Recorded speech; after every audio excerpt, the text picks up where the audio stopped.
Well, every year, millions of people around the world are displaced by extreme weather. And as climate change makes storms like hurricanes even stronger, it's worth thinking about how we can build our homes, buildings, even shelters stronger. The answer may lie in dome designs. We've seen such designs survive hurricanes when others haven't in recent times. With us now is Tonya Ohnstad, assistant professor at Catholic University of America. Thanks for joining us. Along with the Catholic University of America, you actually reconstructed the dome dubbed Weatherbreak inside the museum for display this month. So what first prompted architects to create this design decades ago? Hi, thank you for having me. It's really nice to be here. So the very first work here was done by Buckminster Fuller and Jeffrey Lindsay, and they were really working to try to understand better and better ways to do more with less, as he said. So this is one of the most significant architectural innovations in the 20th century that we were able to work with the Smithsonian to reconstruct. And looking at the kind of build and time lapse, it looks like something you might find on a kid's playground here. So structurally, what makes this dome design so strong that it could perhaps stand up to maybe Cat 4, Cat 5 hurricane winds? Yeah, great question. I mean, one of the most simple ways of thinking about this geometry is, of course, first you have a sphere, which is a very strong shape in and of itself. But then the shape is also made up of a series of interconnected triangles, which are, again, super strong. So each of these pieces is rigid in and of itself, and then you have them all interconnected. So you have this very, very strong geometry that allows air and wind to move very quickly. What is it made up of, though? Like, what's the material? Yeah, so the material of the dome it's almost virtually entirely aluminum, but there are some steel pieces and steel bolts and steel cables. I have a plastic print.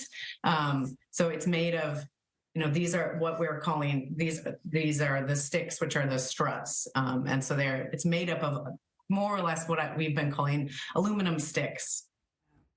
And much of what we saw, it's kind of, I guess you have the frame, but nothing in between. Are these domes going to be covered with something that could withstand the wind and stop things like rain and snow from coming in? Yeah, absolutely. So we were, building inside the museum. So we were a little bit constrained by fire and trying to create a really good visual of the structure. So that's why you see it like that. But when it was originally built and when new domes are built, of course, there's either rigid or fabric interiors. In this particular dome, the Weatherbreak, it was first had a kind of a plastic interior, and then the second time it was built, it had a mylar interior with a sunshade on the outside. So yes. And of course, with our warming climate, the storms are becoming stronger. So do you see dome designs becoming more common for homes and weather shelters in the future?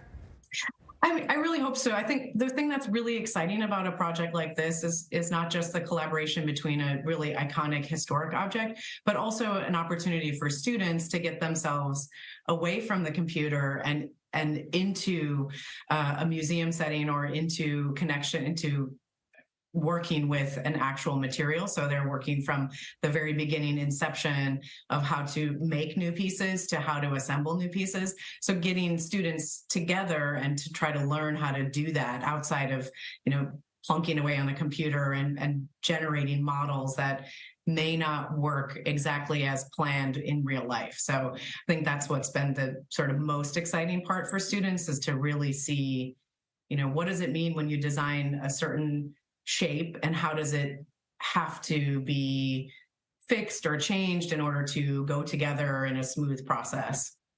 And let's talk about the shape. So what makes this shape, this kind of round, kind of half circle type shape, so much more resistant to the strong winds than, say, like your typical kind of rectangular type building or home? Well, so I think one of the most straightforward ways of imagining or explaining this is that a round surface is one that wind can move over. We don't really fly in square airplanes. We fly in things that have curved surfaces. So those surfaces allow the air to move. They also allow the forces to disperse throughout the shape. And so typical buildings are made out of really heavy materials that can withstand those forces on the corners. And so the kind of really amazing thing about this is you have very, very light material, aluminum, super light.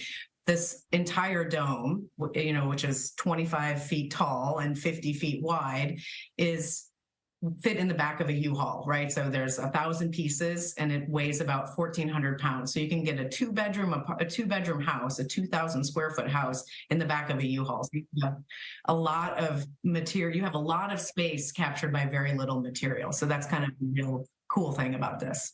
That is cool. Thank you, Tonya Ohnstad from the Catholic University of America. Amazing information. The house is beautiful, too. You saw the building at the end? But they're also energy efficient, Exactly. and they can withstand with something what our future landscapes might look like.